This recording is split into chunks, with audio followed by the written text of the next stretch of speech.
Bismillahirrahmanirrahim. Assalamualaikum warahmatullahi wabarakatuh. Alhamdulillah, wassalatu wassalamu ala rasulillah wa ala alihi wa sahbihi wa man tabi'ahum bi ihsanin ila yaumiddin wa ba'd. Pemirsa Ruas TV yang insya Allah semoga senantiasa dijaga dan diberkahi oleh Allah. Pada hari Jumat Mubarakah ini, di masih dalam suasana bulan Ramadan, bulan yang berberkah, di pertengahan Ramadan, semoga kita bisa terus memaksimalkan ibadah kita, ketaatan kita kepada Allah, mengambil berkah sebanyak-banyaknya, utamanya di kala hari Jumat bertemu dengan bulan Ramadan, sebuah keutamaan yang luar biasa. Kita senantiasa memuji Allah. Semoga kita menjadi hamba-hamba yang tercatat sebagai hamba yang soleh, bertakwa dan beriman kepada Allah Subhanahu wa ta'ala. Pada kesempatan kali ini insya Allah kita akan membahas, mentadaburi beberapa ayat-ayat Allah di dalam surah Maryam. Sebuah kisah yang luar biasa menggambarkan pribadi seorang mukmin atau mukminah yang bertakwa kepada Allah Subhanahu wa ta'ala. Semoga ayat-ayat yang akan kita baca ini insya Allah memberikan inspirasi bagi kita, khususnya di bulan Ramadan ini, lebih khusus lagi bagi saudara-saudara sekalian, bapak ibu sekalian yang insya Allah akan mengadakan sebuah ibadah yang istimewa nanti di 10 malam terakhir, yaitu beriktikaf di masjid-masjid Allah, berusaha meninggalkan urusan dunia kita, kemudian kita menyendiri secara khusus bermunajat kepada Allah di 10 malam terakhir, di 10 hari-hari ini, sebagaimana apa yang telah disunnahkan oleh Nabi kita Muhammad sallallahu alaihi wasallam. Nah, kisah Maryam yang disebutkan dalam surah Maryam ini, salah satu inspirasi yang utama adalah bagaimana seorang hamba dekat dengan masjid-masjid Allah, dekat dengan tempat-tempat yang berberkah, memanfaatkan waktunya sebaik-baiknya dalam beribadah kepada Allah. Sebagaimana kita tahu bersama bahwa ahabbu biladi indallah masajiduha, ya, tempat yang paling dicintai oleh Allah adalah masjidnya. Pemirsa sekalian, insya Allah pada kesempatan kali ini kita coba mentadaburi surah Maryam ayat ke-16 sampai dengan ayat ke-21 dengan kita beri judul sebagai Iktikaf Maryam. Dalam artian kita coba melihat, kita coba memperhatikan bagaimana seorang hamba Allah pilihan, yaitu Maryam alaihissalam, melaksanakan ibadahnya di Masjidil Aqsa. Pemirsa sekalian, surah Maryam ini mengandung banyak sekali kisah yang mana berkaitan dengan rahmat Allah Subhanahu wa ta'ala, sehingga salah satu kisah yang disebutkan adalah kisah Maryam. Yang pertama dalam ayat pertama sampai dengan ayat ke-15, ya, dimulai dengan kisah Nabiullah Zakaria bersama dengan anaknya Yahya. Kemudian setelah itu kita disuguhkan dengan kisah masih dalam keluarga Imran, ya, keluarga Imran, yaitu anak daripada Imran, Maryam alaihissalam, di mana Zakaria dan Yahya juga masih punya hubungan dengan keluarga Imran yang disebutkan di dalam surah ketiga, ya, dalam Al-Quran, yang diberi nama dengan surah Ali Imran, surah Ali Imran. Baik, Allah Subhanahu wa ta'ala berfirman di dalam Al-Quran, wazkur fil kitabi Maryam, wazkur fil kitabi Maryam, dan ingatlah dan sampaikanlah firman Allah kepada Nabiullah Muhammad sallallahu alaihi wasallam, wazkur, sampaikan, fil kitab, terkait dengan apa yang dimuat di dalam Al-Quran. Alkitab yang maksud dari Alkitab di sini adalah Al-Quran. Allah memerintahkan kepada Nabiullah Muhammad SAW untuk menyampaikan kisah-kisah orang-orang soleh terdahulu. Dan di sini Allah Subhanahu wa taala menyuruh Nabiullah Muhammad SAW untuk mengisahkan kisah Maryam. Pemirsa sekalian, kisah Maryam ini tentu banyak kita dapatkan bukan hanya di surah Maryam, surah Ali Imran, kemudian surah At-Tahrim, itu sering kita dapati kisah ini. Ya.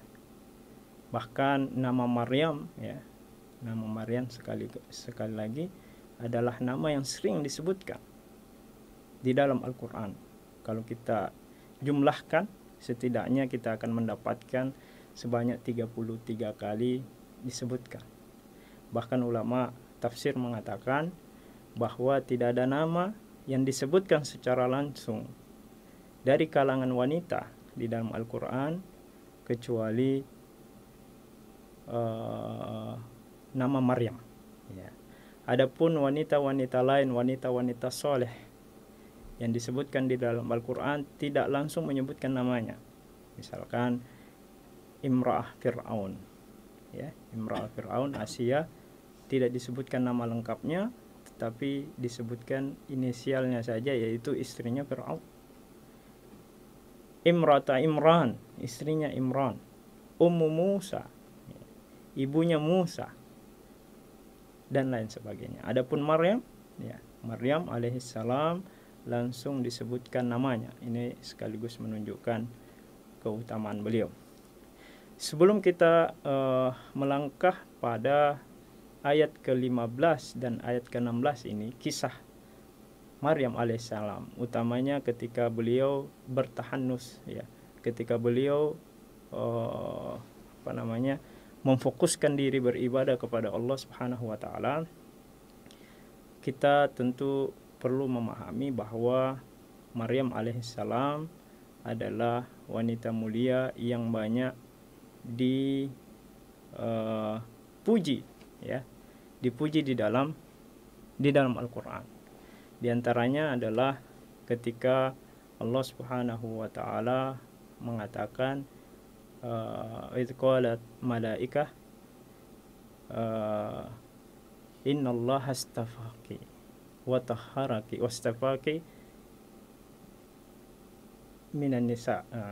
Allah Subhanahu wa taala mengatakan idz qala malaikah, ketika malaika berkata, sesungguhnya kami telah memilihmu, ya, memilihmu. Dua kali di sini malaikat, ya, malaikat menyebutkan kepada Maryam bahwa engkau ini adalah wanita pilihan, wanita pilihan. Dan juga di dalam ayat lain Allah Subhanahu wa taala memuji Maryam, ya. Wa Maryama banata Imran allati ahsanat farjaha fanafakhna fihi min ruhina wa saddaqat bi kalimati rabbiha wa kutubihi wa kanat minal qanitin. Ya.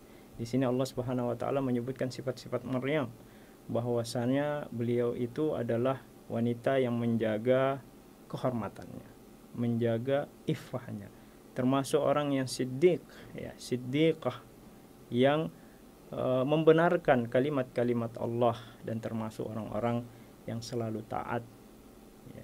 Sehingga dapat disimpulkan bahwa Maryam adalah wanita yang suci, tahir, taat, ya, disifatkan sebagai minal qanitin, ya, orang-orang selalu qanit, ya, yang selalu taat menyembah Allah Subhanahu wa taala.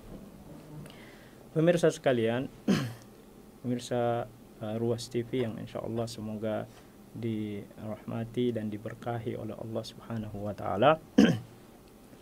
Ya, sehingga di dalam surah Maryam ini langsung pada kisah bagaimana Maryam alaihissalam menerima ujian yang berat, ya, menerima ujian yang berat, karena di surah-surah yang lain Allah sudah menyebutkan sifat-sifatnya, Allah sudah menyebutkan keutamaan-keutamaannya. Lalu kemudian di surah Maryam ini mulailah kemudian Allah mengisahkan bagaimana Maryam alaihissalam mendapatkan ujian, yaitu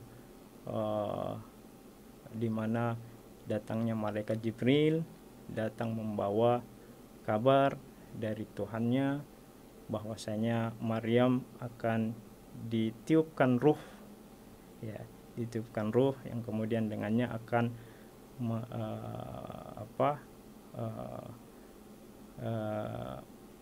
hamil, ya, Nabi Isa alaihissalam, kemudian melahirkan Nabi Isa. Ini akan dikisahkan bagaimana Maryam alaihissalam akan melewati masa-masa sulit.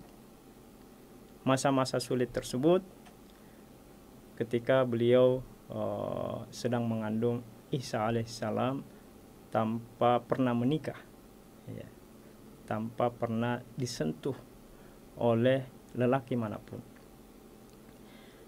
Pemirsa sekalian, oleh karena itu di ayat ke-15-16 ini sebagai muqaddimah, ya, sebagai awal, ya, sebelum datangnya malaikat Jibril. Di sini Allah Subhanahu wa taala mengisahkan kepada kita bagaimana aktivitas Maryam alaihissalam, apa yang dilakukan tiap harinya. Di sini Allah Subhanahu wa taala mengatakan wazkur fil kitabi Maryam, dan ingatlah dan sampaikanlah wahai Muhammad apa yang ada di dalam Al-Qur'an, yaitu kisah Maryam. Idzin tabadat min ahliha makanan syarqiyya, terutama ketika Maryam alaihissalam menyendiri, ya, mencari tempat yang lebih baik, ya, lebih bisa menjaga dirinya beribadah kepada Allah Subhanahu wa taala, ya. Idzin tabadat min ahliha, dia menyendiri dari keluarganya, ya, berada di sudut-sudut masjid yang biasa disebut dengan mihrab, ya. Jadi mihrab itu bukan hanya apa yang kita pahami selama ini, yaitu bagian depan masjid yang menjorok, ya, tetapi di zaman Maryam alaihissalam di Baitul Maqdis, ya, di Masjidil Aqsa, di situ banyak sudut-sudut ruangan-ruangan di mana di situ mereka menempatkan diri untuk banyak beribadah, ya, sehingga Maryam alaihissalam memilih tempat di sebelah timur masjid, ya, di sebelah timur masjid. Jadi sebelum kita lanjut, bahwa Maryam alaihissalam ini sebenarnya dari awal memang dikhususkan, ya, untuk tinggal di masjid, beribadah dan berkhidmat kepada masjid. Itulah tugas utama Maryam alaihissalam, dan itu sudah diniatkan, sudah dinazarkan oleh ibu daripada Maryam sebelum dilahirkan, ya. Sebelum dilahirkan Maryam, inni nazartu ma fi batni muharrara, ya. Istri daripada Imran, dikisahkan dalam surah, ya, Ali Imran, bahwasanya ibunda Maryam, ya, ketika ingin ketika direzekikan janin, ya, hamil dalam perutnya, kemudian beliau kemudian bernazar bahwa nanti kelak, ya, janin yang ada di perut saya ini saya nazarkan, itu perkataan ibunda Maryam, saya nazarkan akan menjadi pelayan Masjidil Aqsa, akan menjadi hamba Allah yang memang tugasnya berkhidmat. Muharrara itu artinya khadim, ya, pembantu, hamba Allah Subhanahu wa taala yang memang dikhususkan untuk melayani masjid, melayani jamaah dan seterusnya. Itu sebuah kehormatan dari dulu sampai saat ini. Siapa-siapa yang berkhidmat kepada masjid mendapatkan pahala yang luar biasa, ya, sebuah keutamaan yang sangat besar di sisi Allah Subhanahu wa taala. Nah, ibunya Maryam ini sudah berniat dari awal. Ya. Karena beliau meyakini bahwa janinnya nanti ini akan lahir laki-laki. Ya. Karena pada saat itu yang berkhidmat di masjid kebanyakannya adalah dari kalangan laki-laki saja, ya. Tetapi ternyata ketika Maryam dilahirkan, lahirlah bintun, ya, lahirlah anak bayi perempuan, ya. Tetapi ini kemudian tidak menyulutkan niat di awal, niat kebaikan di awal, agar supaya bayi yang dikandungnya tersebut bisa betul-betul menjadi pelayan Masjidil Aqsa. Ya.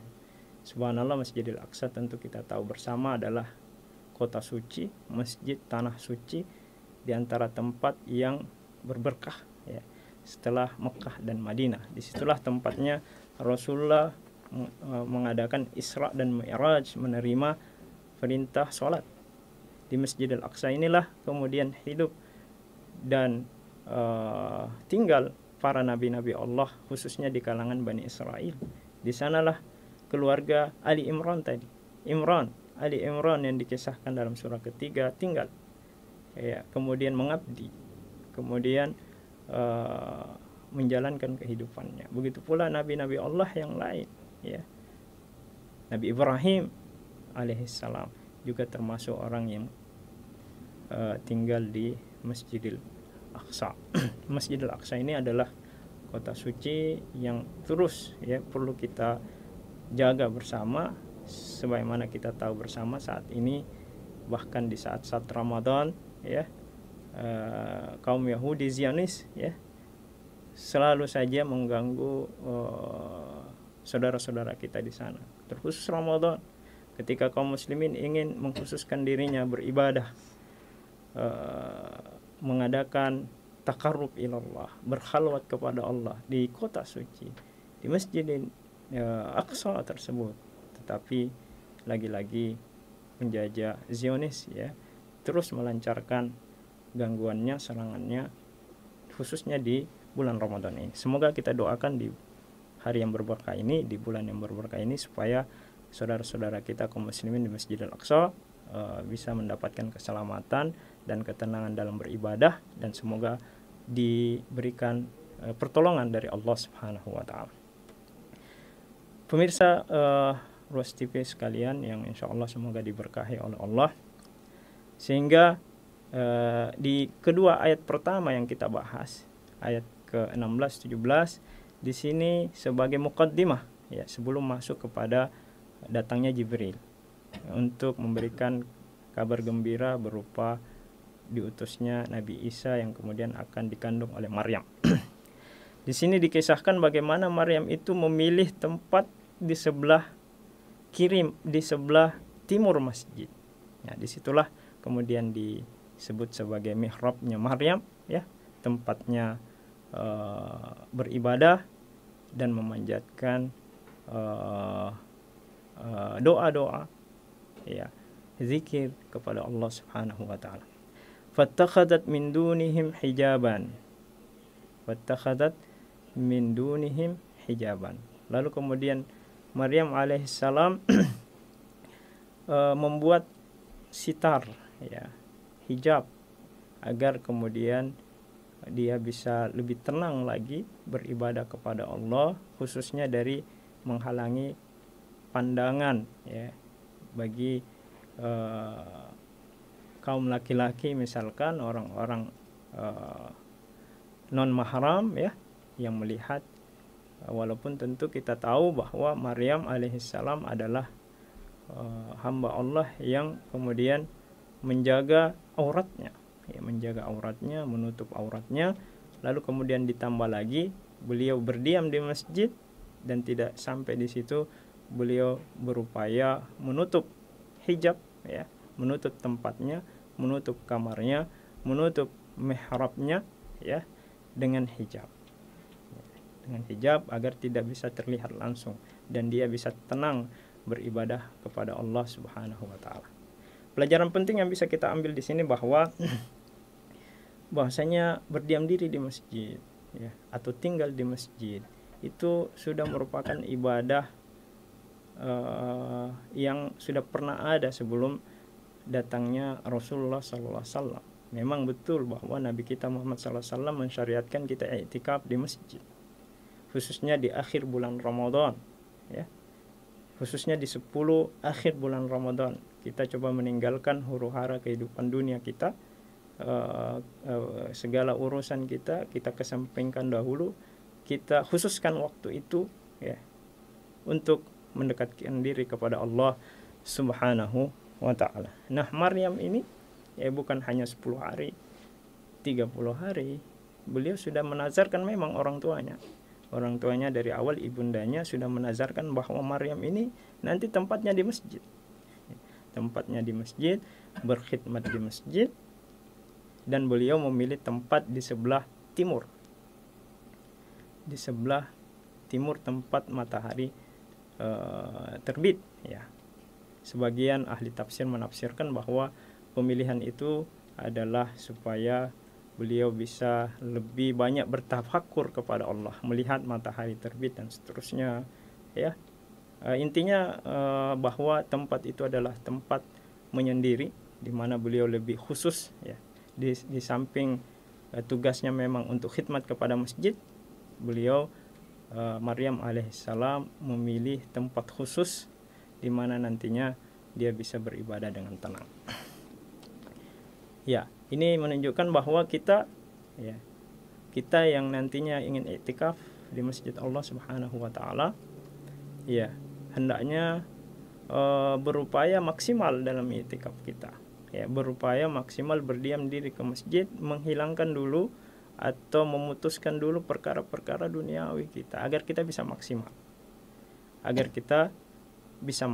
Bukan hanya kita berpindah tidur ya, tempat tidur, kemudian nanti di masjid kita malah membawa kebiasaan lama ya, banyak cerita dan seterusnya. Tentu kita tidak inginkan seperti itu.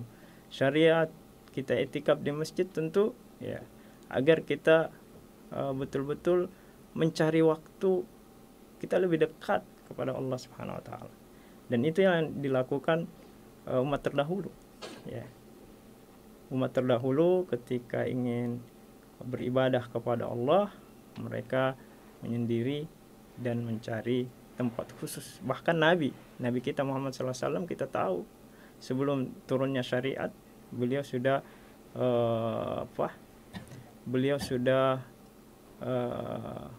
berada di Gua Hira ya. Gua Hira bertafakur mendekatkan diri kepada Allah. Sehingga memang kita sebagai manusia ya, yang tentu punya urusan masing-masing, tetapi kita harus memilih ya, menyiapkan waktu khusus di mana kita berinteraksi dengan Allah, berkhalwat artinya kita berdua-duaan merasakan nikmatnya bersama Allah Subhanahu wa taala. Utamanya di masjid-masjid Allah. Ya. Utamanya masjid-masjid Allah, karena sekali lagi tempat yang paling disukai oleh Allah adalah masjid-masjidnya. Ya. Di antara pelajaran penting yang lainnya bahwa utamanya bagi wanita ya, bagi wanita yang ingin melakukan i'tikaf di masjid Allah, tentu diperbolehkan ya, tetap diperbolehkan sebagaimana istri-istri Rasulullah juga beriktikaf di masjid-masjid, tetapi tentu tetap menjaga adab sebagai seorang muslimah, tetap menjaga iffah ya, kehormatan, tanpa harus menggumbar aurat ya, tanpa menimbulkan fitnah, kalau perlu dengan hijab yang ketat sebagaimana apa yang dilakukan oleh Maryam alaihissalam. Kemudian pelajaran yang lainnya bahwa di sanalah tempat yang paling cocok ya, ketika kita menyendiri kepada Allah, berkhalwat kepada Allah Subhanahu wa taala ya, memperbanyak sujud ruku, karena Maryam alaihissalam dikatakan dalam surah Ali Imran ya, malaikat mengatakan uknuti wasjudi warkai ma'arrakiin. Ya. Dikatakan kepada malaikat, wahai Maryam, banyaklah berdoa, ya, banyaklah meminta pengampunan kepada Allah, banyaklah sujud, ya, banyaklah ruku. Itulah pekerjaan Maryam alaihissalam di Masjidil Aqsa. Nah, kita sebagai peserta itikaf nantinya, insya Allah ya, kalau kita sudah niatkan dari sekarang, maka ibadah yang tentu paling diharapkan bagi kita adalah bagaimana hubungan kita kepada Allah bertambah kuat, ya. Dengan apa? Dengan sujud-sujud kita, dengan ruku-ruku kita, dan juga dengan sholat-sholat malam kita, ya, membaca Al-Quran sambil mentadaburinya. Semoga dengan itu rahmat Allah kita terima. Apa yang kita harapkan Lailatul Qadar dipermudahkan oleh Allah Subhanahu wa taala. Nabi SAW mengatakan, taharrau Lailatul Qadar fi ashwil awakhir. Carilah Lailatul Qadar pada 10 malam terakhir, utamanya di malam-malam ganjil. Oleh karena itu kita diperintahkan untuk mengkhususkan waktu itu, ya, beriktikaf. Nah, Maryam alaihissalam, ya, bukan hanya, sekali lagi, bukan hanya 10 hari, tapi di semua masa waktunya, umurnya, dari sebelum balik sampai kemudian beliau melahirkan Isa alaihissalam, beliau habiskan waktu di Masjid Allah Subhanahu wa taala, berdiam dan berkhidmat di Masjid Allah Subhanahu wa taala.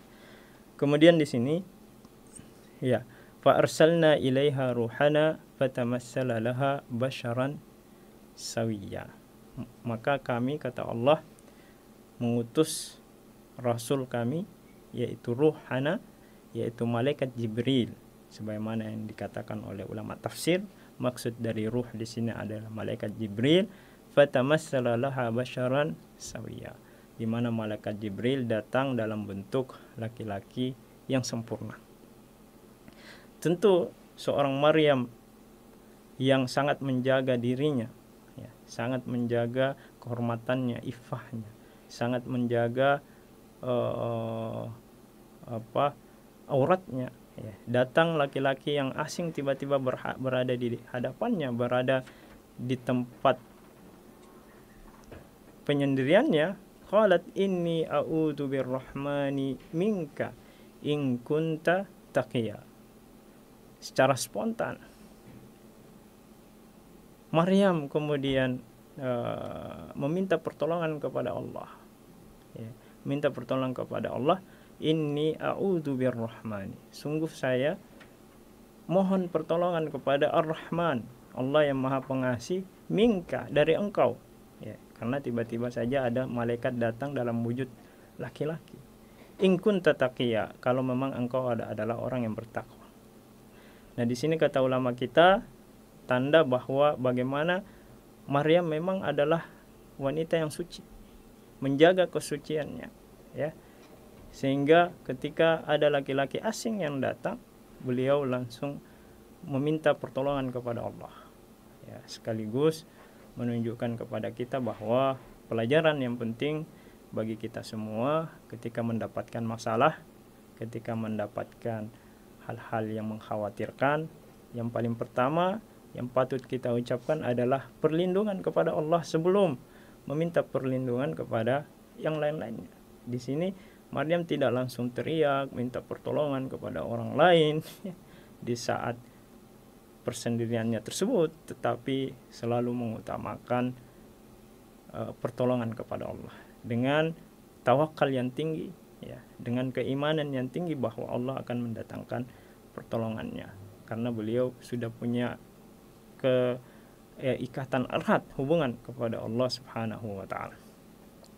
Qala innama ana rasul rabbik li ahaba laki gulaman zakiya. Kemudian malaikat Jibril mengatakan bahwasanya tenang saja.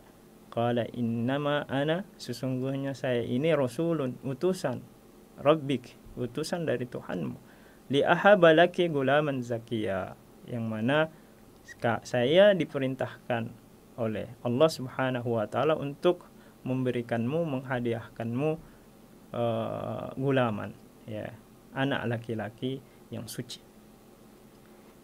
Ya, mendengar hal itu, ya, Maryam pun masih penasaran, ya, tentu masih dalam keadaan kaget, kok bisa seperti itu.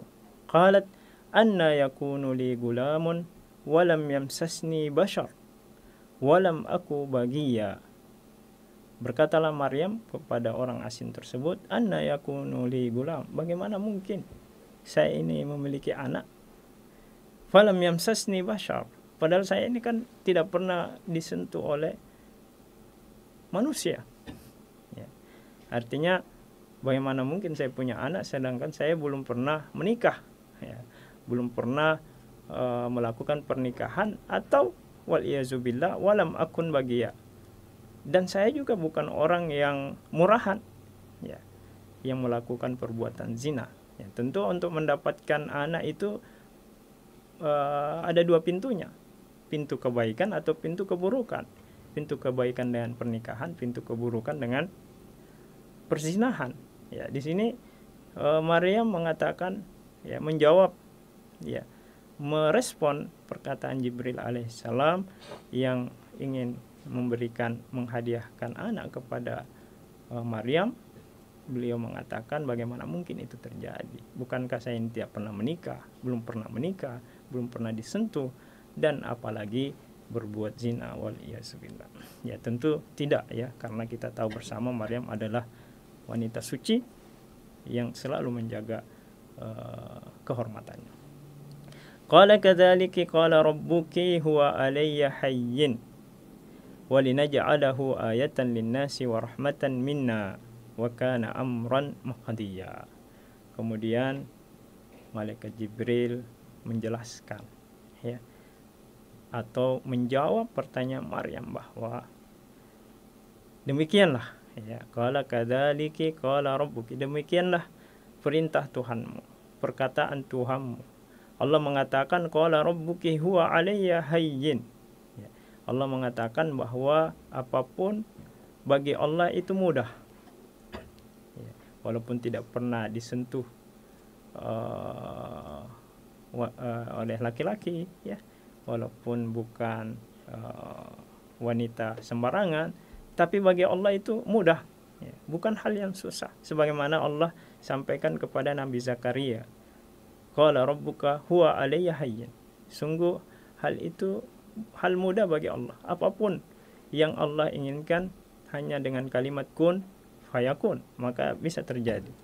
Walinaj'alahu ayatan linnas, demikian itu sebagai mana Allah akan jadikan sebagai ayat, ya, sebagai tanda-tanda kebesaran Allah kepada manusia. Allah inginkan engkau Maryam akan melahirkan anak laki-laki, ya, sebagai ayah, ya, sebagai tanda mukjizat, ya, tanda kebesaran Allah Subhanahu wa taala, wa rahmatan minna, dan juga sebagai kasih sayang Allah Subhanahu wa taala, wa kana amran maqdiya, dan hal itu semuanya sudah ditetapkan oleh Allah Subhanahu wa taala. Maka di sini sekali lagi kita melihat bagaimana Maryam alaihissalam, ya, yang mendapatkan kehormatan, mendapatkan pilihan dari Allah, ya, sebagai wanita yang suci, wanita yang ditakdirkan oleh Allah dengan segala kekuasaannya, dengan segala keperkasaan Allah, apapun yang diinginkan bisa terjadi. Bahkan bagaimana Maryam alaihissalam bisa mengandung bayi walaupun belum pernah menikah, ya, hanya dengan ditiupkan ruh melalui malaikat Jibril alaihissalam. Pemirsa Ruas TV yang insya Allah semoga diberkahi oleh Allah Subhanahu wa taala. Inilah jawaban atau ujian, ya, ujian yang Allah berikan kepada Maryam alaihissalam, ya, orang yang taat selama ini beribadah kepada Allah, mendapatkan ujian tersebut. Ya, pembuktian apakah Maryam benar-benar bisa menjalani dengan sabar, dengan istiqamah, dengan ketaatan kepada Allah. Dan kisah selanjutnya tentu terkait dengan bagaimana beliau melahirkan Isa alaihissalam, bagaimana beliau kemudian menyikapi perkataan-perkataan buruk yang ada, dan bagaimana beliau bisa menyelamatkan dirinya dan juga anaknya Isa alaihissalam ya, dengan kelahiran yang sempurna. Sehingga pelajaran tambahan ya, selain tadi pelajaran i'tikaf yang kita dapatkan, bagaimana kita butuh berkhalwat kepada Allah di saat-saat tertentu, dan bulan Ramadan ini adalah bulan terbaik untuk kita laksanakan itu. Semoga kita dimudahkan. Di samping itu, pelajaran tambahannya bagaimana kekuasaan Allah. Bagaimana kekuasaan Allah Subhanahu wa taala, apapun yang diinginkan Allah maka itu akan terlaksana sesuai dengan qada dan qadarnya. Ya, tidak ada yang sulit bagi Allah. Apalagi ayat ini turun ya, surah Maryam ini turun di saat-saat kaum muslimin dalam keadaan masih lemah ya, masih sangat membutuhkan. Allah sengaja turunkan ayat-ayat ini sekaligus penguat. Selain kisah bagaimana kebesaran Allah, bagaimana kesucian Maryam alaihissalam, kisah ini sekaligus penguat ya kepada kaum muslimin, kepada Nabi Muhammad SAW, kepada para sahabat beliau, bahwa sebesar apa ancaman, sebesar apa tantangan ya, insya Allah semua bisa dilalui dengan baik. Semua bisa dilalui dengan baik karena Allah lah yang menentukan semuanya. Dan ini tentu juga ditujukan kepada kita semua, bahwa ketika kita merasakan kesulitan dalam kehidupan ini, ketika kita merasakan tantangan-tantangan dalam kehidupan ini, maka ketahuilah itu adalah bagian dari ujian ketaatan kita. Dan kita coba ingat ya firman Allah ini, bahwa qala rabbuki huwa alayya hayyin, berkata Tuhanmu, walaupun ini khusus kepada Maryam, tetapi bisa kita tadaburi ya, bisa kita ingat-ingat bahwa tidak ada yang sulit bagi Allah ya, semuanya akan mudah, apapun permasalahan akan berlalu, dan Allah akan menggantikan dengan kenikmatan, baik itu di dunia ini maupun di akhirat. Pemirsa sekalian, Ruas TV yang insya Allah semoga diberkahi oleh Allah. Sehingga sebagai kesimpulan kita pada kesempatan kali ini, mari kita menjadi hamba-hamba yang banyak mendekatkan diri kepada Allah. Bulan Ramadan adalah bulan waktunya kita banyak membuktikan hal itu. Kita tentu selama ini dalam setahun sibuk dengan kegiatan kita, maka mari menyisihkan waktu ya, mari menyisihkan waktu sesuai dengan kemampuan kita, sesuai dengan kesempatan kita ya, khususnya di 10 malam terakhir ya, di mana kita menyempatkan waktu berkhalwat kepada Allah. Khalwat ini, berdua-duaan dengan Allah, adalah ibadah yang sudah dicontohkan oleh orang-orang saleh terdahulu, di samping Rasulullah SAW dengan itikafnya ya. Begitu pula apa yang dikerjakan oleh Maryam alaihissalam. Coba kita jadikan sebagai qudwah. Kita coba ajak istri-istri kita, keluarga kita, anak-anak kita untuk menyisihkan waktunya ya, berkhalwat kepada Allah. Semoga dengan demikian kita mendapatkan keberkahan yang banyak, mendapatkan rahmat yang banyak, dan tentu yang sangat kita harapkan adalah rahmat Allah berupa Lailatul Qadar khairun min alfi syahr. Ini bisa kita dapatkan di Ramadan kali ini. Mungkin itu yang dapat kami sampaikan. Mudah-mudahan ada manfaatnya.